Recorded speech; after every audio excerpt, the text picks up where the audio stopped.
चलिए, तो वारी एनर्जीज को टक्कर देने के लिए दूसरा आईपीओ मार्केट में आ चुका है। नाम है Deepak builders and engineers India limited, जहां पे एक तरफ बिग प्लेयर्स वारी एनर्जीज को टारगेट कर रहे हैं, दूसरे ही दिन काफी ज्यादा सब्सक्रिप्शन आ चुका है। दूसरी तरफ रिटेलर्स ने सबसे ज्यादा टारगेट किया है दीपक बिल्डर्स को। जी हाँ, वारी एनर्जीज से भी ज्यादा सब्सक्रिप्शन दूसरे दिन के दीपक के ज्यादा है। अब प्रॉब्लम यह है कि दोनों आईपीओ एक साथ कल यानी कि 23 अक्टूबर को क्लोज हो रहे हैं। तो अगर आपके पास फंड्स कम है तो आपको टारगेट किसको करना चाहिए, जिसमें अलॉटमेंट इजी है उसको, या फिर जिसमें प्रॉफिट ज्यादा हो रहा है उसको? आपकी हर एक क्वेश्चन का आंसर इसी चैनल पे मिल जाएगा, आप बस देखते रहिए इस वीडियो को। आइए सबसे पहले हम कवर करते हैं जीएमपी को। जब से ये आईपीओ ओपन हुआ है guys, all you can see is increment in GMP 13%, 15, 25, 29, 30, 30.05। एक बार भी इतने दिन में ऐसा नहीं आया है कि ये आईपीओ थोड़ा बहुत जीएमपी डाउन गया हो।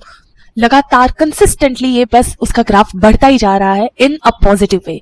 सो करेंटली इट इज 30.05%, जिस हिसाब से रिटेल कैटेगरी में आपको 4500 का प्रॉफिट देखने को मिल सकता है और एचएनआई में करीब 62,250 का, which is excellent figure guys. अभी जहां पे वारी एनर्जीज में सबके इतने ज्यादा पैसे ब्लॉक है, फिर भी लोग ग्रे मार्केट में इस आईपीओ को टारगेट कर रहे हैं, तो समथिंग मस्ट बी देयर कि ये आईपीओ इतना ज्यादा बढ़ रहा है। चलिए सब्सक्रिप्शन दिखा देती हूँ एक बार। दूसरे दिन के सब्सक्रिप्शन काफी सरप्राइजिंग है। Just a second, yes, let me refresh. It is around 3 o'clock and look at the figures guys. Retailers ने 13 टाइम्स सब्सक्राइब किया है on the very second day. वारी एनर्जीज में अभी फिलहाल सिर्फ और सिर्फ 5 टाइम्स सब्सक्रिप्शन है रिटेलर्स का। स्मॉल एचएनआई में 17 times, big HNI 10 times, NII 12 times, QIB ने फुल्ली सब्सक्राइब कर दिया है। वारी एनर्जीज में अभी तक क्यूआईबी ने फुल्ली सब्सक्राइब नहीं किया है। स्मॉल एचएनआई, बिग एचएनआई में करीब करीब सिमिलर से फिगर्स है। मोटा मोटी आप कह सकते हो कि बिग प्लेयर्स ने सबसे पहले वारी एनर्जीज को टारगेट किया है और उनका सेकंड ऑप्शन है दीपक बिल्डर्स। तो ऐसा तो क्या है इस आईपीओ में कि इतना ज्यादा टारगेट किया जा रहा है? चलिए वो भी पता लगाते हैं। Let me show you the company details first. Company जो है वो 2017 में इनकॉर्पोरेट हुई थी। Deepak builders and engineers, obviously it is a construction company. Industrial buildings बनाती है, हॉस्पिटल, स्टेडियम्स, रेसिडेंशियल कॉम्प्लेक्सेस, और इनके प्रोजेक्ट्स चल रहे हैं फिलहाल इन पंजाब, हरियाणा, राजस्थान, उत्तराखंड एंड काफी सारी जगह पे। काफी ज्यादा एस्टेब्लिश्ड कंपनी है। Currently, they have 632 permanent employees and 2,129 contract employees. Obviously, construction companies है, employees तो होने ही चाहिए। अब देखते हैं मेन चीज, financials. Just see the numbers, guys. 17.66 crores in 2022, then 21.4, then 60.41, and now it's on first quarter. It is 14.21. These numbers are looking really good to me. यहाँ पे कोई भी इश्यू वाली बात फिलहाल नजर नहीं आ रही है। P ratio is 16.63, debt to equity is 0.91, which is okayish, not an issue. IPO क्यों ला रहा है? रीपेमेंट इन फुल और part of certain borrowings. Obviously इन्होंने कंस्ट्रक्शन कंपनीज है गाइस, काफी सारी बोरिंग्स होती है। हमने बोरिंग्स चेक नहीं की, 1 सेकंड। 79.65 22, देन 96, 153, 153। ओके, बोरिंग्स काफी ज्यादा है इनकी, लेकिन कंस्ट्रक्शन कंपनीज, लोन प्रोवाइडर्स, ये सब जो होते हैं उनकी बोरिंग्स इतनी ज्यादा नहीं देखी जाती, बिकॉज इनका बिजनेस ही वही है।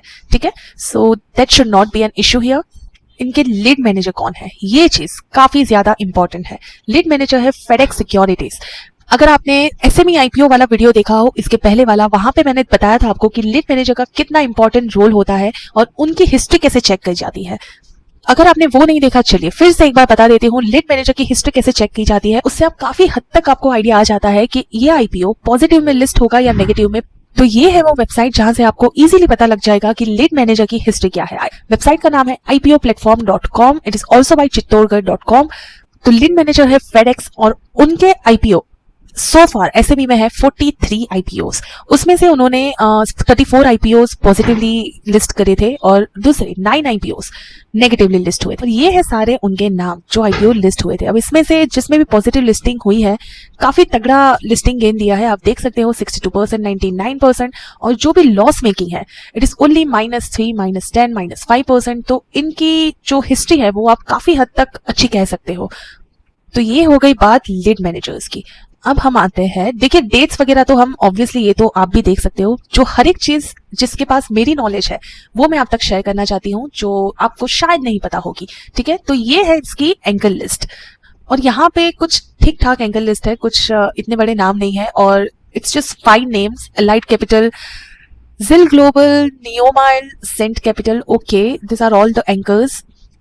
एंकर लिस्ट इतनी ज्यादा इंप्रेसिव नहीं है एज कम्पेयर टू वारी इंजीनियर्स, वारी एनर्जीज की ऑब्वियसली काफी तगड़ी एंकर लिस्ट आई है और वही एक रीजन है कि उसका जीएमपी 100% चल रहा है। ठीक है, तो बेसिक डिटेल्स को कवर करते हैं। रिटेल में आपको ब्लॉक करना रहेगा 14,819 रुपीज, 73 शेयर्स मिल जाएंगे आपको।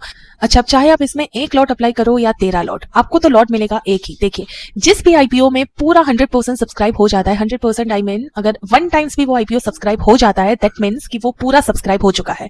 और उसमें 1 लॉट अप्लाई करो या फिर 13 टाइम्स, आपको सिर्फ और सिर्फ एक ही लॉट मिलेगा। ठीक है, तो ये गलती मत करना, 13 लॉट करके अपने पैसे बर्बाद मत करना, ब्लॉक मत रखना। वो आईपीओ, वो पैसे आप कहीं और भी अप्लाई कर सकते हो।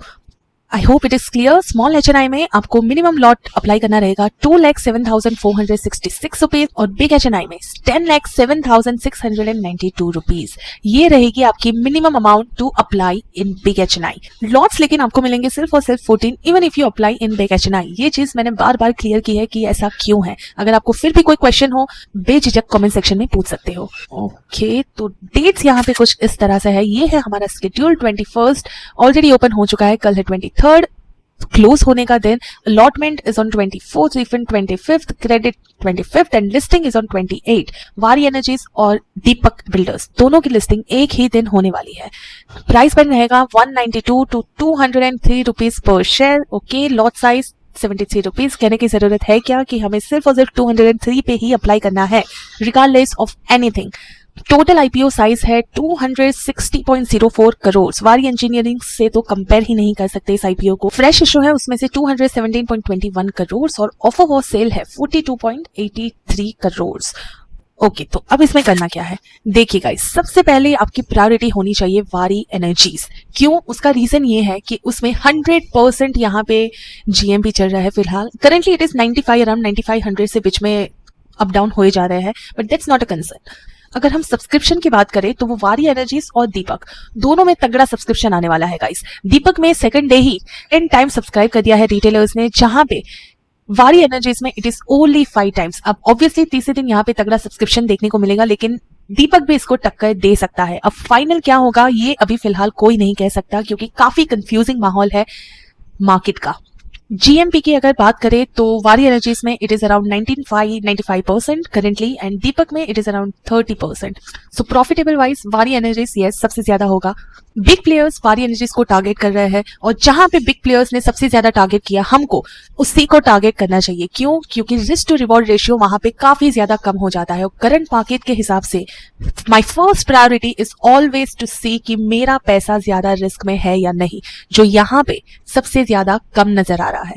ठीक है, so I hope I am very much clear. Waaree energies should be your very first target. फिर अगर पैसे बच जाए तो आप दीपक को सेकंड प्रायोरिटी में ऐड कर सकते हो, और फिर भी अगर आपके पास पैसे बच जाए तो हमारे पास काफी सारे एसएमई आईपीओ भी है जिसको आप टारगेट कर सकते हो। उसका वीडियो इसके बाद आ जाएगा, तो देखना मत भूलना।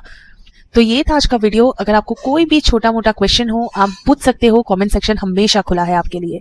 आई hope you like this video. Subscribe to this channel so that you don't miss a single update of any IPO. See you in next video.